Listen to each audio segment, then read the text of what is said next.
Bonsoir chers amis, bienvenue à cette première leçon consacrée au symbolisme du corps humain. Elle porte ce soir sur les os, premiers organes de l'identité, qui vont nous permettre d'amorcer un nouveau parcours initiatique. Nous nous sommes rencontrés le mois dernier pour une introduction au symbolisme du corps humain, au cours de laquelle nous avons évoqué la perspective dans laquelle nous allions aborder ce sujet. Nous avons notamment cité le mythe de Narcisse pour expliquer que notre approche consisterait essentiellement à contempler notre corps, à le contempler dans les eaux profondes et dans les eaux sacrées du symbolisme, afin bien sûr de nous rapprocher de ce corps qui représente certainement notre meilleur coach de vie, c'est une expression que nous avions employée le mois dernier, notre instructeur le plus éloquent sur le chemin de la vie et de l'accomplissement. Alors nous allons le faire selon un principe que je tiens à rappeler ce soir avant que nous débutions plus spécifiquement notre étude sur les os, à savoir que le visible est révélateur de l'invisible, un peu comme s'il était la coagulation ou la matérialisation de l'invisible. Ce qui nous permet, bien évidemment, de percevoir dans le monde physique des échos des plans plus subtils, essentiellement du monde psychique et spirituel. Et c'est ce qui nous permettra, en faisant une lecture symbolique des organes, de remonter progressivement à un enjeu psychologique et à un enjeu spirituel dont ils sont en quelque sorte la matérialisation. Alors, c'est l'hypothèse à partir de laquelle nous allons travailler ce soir, comme nous allons le faire tout au cours de l'année qui vient. Et nous le ferons grâce à une méthode précise que je vous rappelle également ce soir, avant que nous débutions notre étude.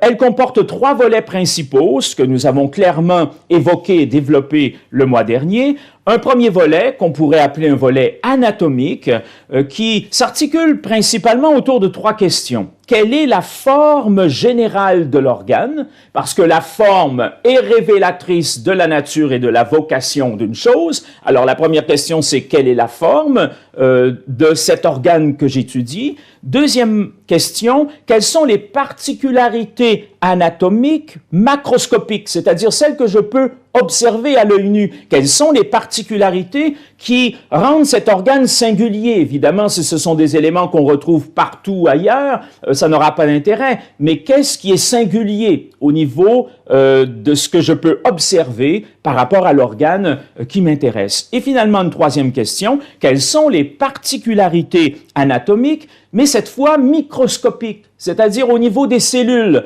au niveau des tissus? Qu'est-ce qui est singulier? Qu'est-ce qui est représentatif de l'organe? Et comment cela peut me permettre d'approfondir encore mieux l'univers de sens que la forme générale m'a déjà révélé, que les particularités macroscopiques sont venues nuancer. Alors maintenant, au niveau de la cellule et des tissus, qu'est-ce qui peut me permettre de faire encore une fois progresser ma lecture symbolique de l'organe? Ça, c'est le premier volet, le volet anatomique, et on aura un bon exemple bien sûr ce soir, puisqu'on appliquera ces 3 questions à l'univers des ossements, à l'univers du squelette. Puis, second volet, souvenez-vous, un volet physiologique, c'est-à-dire quelle est la fonction de cet organe au sein de l'organisme. Je dis la fonction, mais généralement les organes ont de très nombreuses fonctions au niveau de l'organisme lui-même. Alors nous allons chercher les fonctions les plus emblématiques. Parfois il y en aura une, parfois il y en aura 2, parfois il y en aura 3,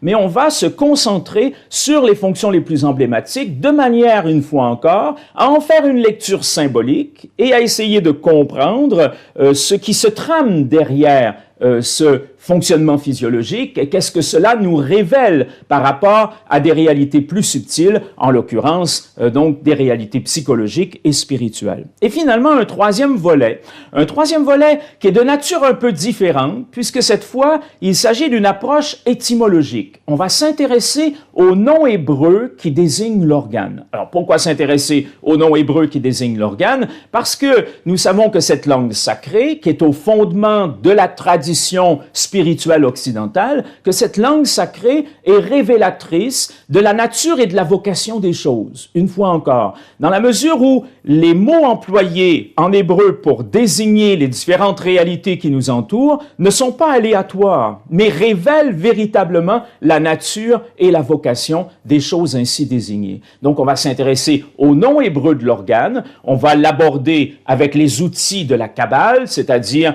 d'abord en nous intéressant à la racine de ce mot, ensuite en essayant de voir si en permutant les lettres, on ne trouve pas des combinaisons, des rébus qui nous révèlent des aspects plus ésotériques, plus discrets de cette réalité. Et enfin, on va souvent s'intéresser à la guématrie. Bref, on va faire appel à ces outils de la Kabbale pour explorer le nom hébreu de l'organe, ce qui va nous permettre, avec un regard différent, de venir peut-être conforter ou nuancer nos premières interprétations symboliques que l'on a fait à partir d'une observation sur le plan de l'anatomie et de la physiologie. C'est d'autant plus important que l'univers symbolique est quelque chose d'immense et qu'il faut toujours arriver à contextualiser un symbole pour pouvoir vraiment l'interpréter d'une façon juste, d'une façon, disons, appropriée. Et c'est une tâche très lourde. On en a beaucoup parlé le mois dernier en parlant de la nécessité d'être humble quand on fait de l'herméneutique, quand on fait de l'interprétation, hein, en raison de cette immensité des symboles. Alors c'est comme si l'étymologie hébraïque venait d'une certaine façon nous permettre de mesurer et d'évaluer la façon dont on a fait notre interprétation symbolique. Est-ce qu'il y a cohérence? Est-ce que le nom hébreu vient conforter quelque chose? Est-ce que le nom hébreu nous amène à contextualiser dans une certaine direction la lecture symbolique que nous avions faite au départ par rapport à nos observations au niveau anatomique et physiologique. Donc, c'est un volet très intéressant, un volet très important qui vient d'une certaine façon nous permettre d'encore mieux cibler l'univers symbolique associé à un organe. Alors, ayant rappelé cela, c'est-à-dire le principe sur lequel repose notre étude, le visible est révélateur de l'invisible, la méthodologie que nous allons employer, tout ça dans la perspective de pouvoir, en contemplant notre corps, découvrir finalement quelle est la nature humaine, quelle est la vocation humaine et en quoi ce corps me guide sur le chemin d'un accomplissement, d'un développement psychospirituel. Et bien, après avoir rappelé donc ces éléments de base, on va pouvoir maintenant s'intéresser plus spécifiquement à l'univers symbolique des os.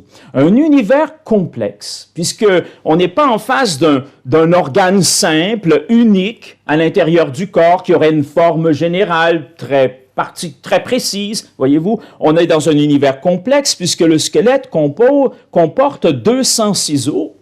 80 forment le squelette axial. Alors, le squelette axial, c'est essentiellement le crâne, la colonne vertébrale, la cage thoracique, les côtes, le sternum, mais également les osselets de l'oreille interne, l'os hyoïde qui se trouve au niveau du cou. Non, on a donc un premier regroupement de 80 os qui forment le squelette axial, puis on en a 126 autres qui composent le squelette appendiculaire. Alors, le squelette appendiculaire, il est formé par les membres inférieurs, les membres supérieurs, le bassin, qui est le bassin, les ceintures scapulaires, donc ce qui se trouve au niveau des épaules, et pelviennes, ce qui se trouve au niveau des hanches. Donc, on a en tout 206 os, dont les formes varient considérablement.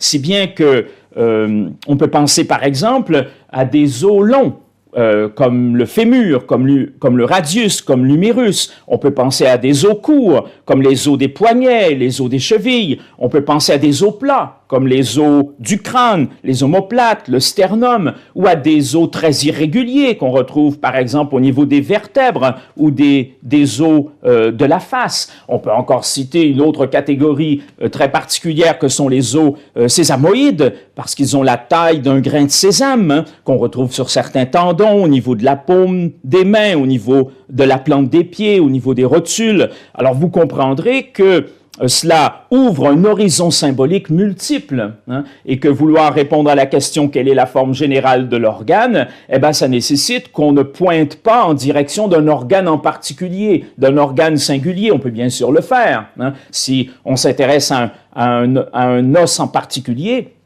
eh ben, on va forcément donc nous orienter vers cet organe spécifique, vers cet os spécifique, et en conséquence appliquer nos questions, nos 3 questions à cet os singulier, hein. Mais si on s'intéresse aux os en général, hein, eh ben, notre première question, et c'est ce que nous allons faire bien sûr ce soir, va s'appliquer à l'ensemble du squelette, hein, à l'ensemble des ossements qui constituent le corps humain. Et cette première question est, quelle est la forme générale de l'organe, hein? Alors, si on l'applique à l'ensemble de l'appareil squelettique, eh ben, on peut répondre que la forme générale qu'adopte l'ensemble des os du corps est celle de l'organisme tout entier.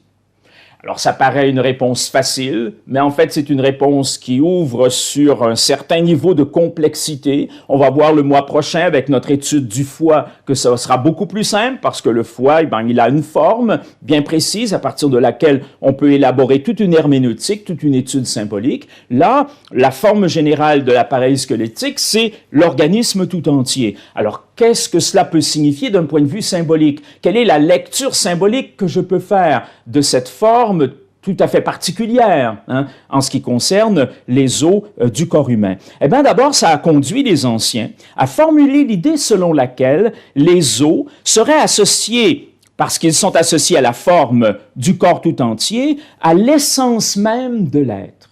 Hein? Pourquoi? Parce que on connaît ce principe que nous avons longuement développé le mois dernier, que la forme est révélatrice de la nature et de la vocation d'une chose. C'est d'ailleurs pourquoi on formule la question, quelle est la forme générale de l'organe? Or, si la forme elle est révélatrice de la nature et de la vocation d'une chose, hein, le mois dernier on avait pris l'exemple d'une table, on disait cet objet c'est une table, c'est ça sa nature, parce qu'il a la forme d'une table. Et quand je constate que cet objet a la forme d'une table, je découvre aussi sa vocation, celle de maintenir des objets à une certaine distance du sol. Alors, on avait pris l'exemple d'une table, on avait pris l'exemple d'un verre. Bon, on voit bien que les formes sont différentes et que la nature et la vocation des choses qui adoptent ces formes sont forcément différentes. Eh bien, c'est intéressant ici de se dire que si la forme de l'appareil squelettique est celle du corps tout entier, eh ben, on pourrait en conclure ce que, encore une fois, les anciens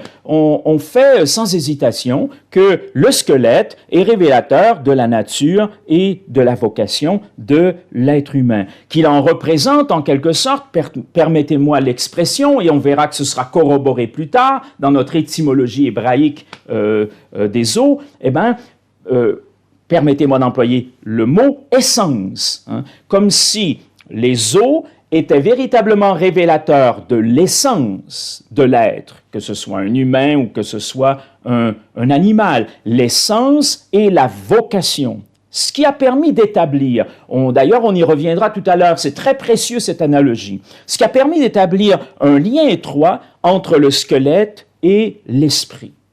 L'esprit en tant qu'il est le lieu ou le principe organisateur du corps, en tant qu'il est, d'une certaine façon, donateur de forme. Hein. Et c'est ce qui explique que les os étaient, pour les anciens, l'organe le plus sacré du corps humain, le plus sacré des corps des différents animaux auxquels ils se trouvaient confrontés, le plus important également, car il était considéré comme étant à l'origine même de l'être. Pour les anciens, le squelette était à l'origine même de l'être et il en était en quelque sorte une synthèse remarquable. Voyez-vous, d'où cette importance accordée à cet organe, d'où l'immense respect qui était accordé aux os, hein, en tant que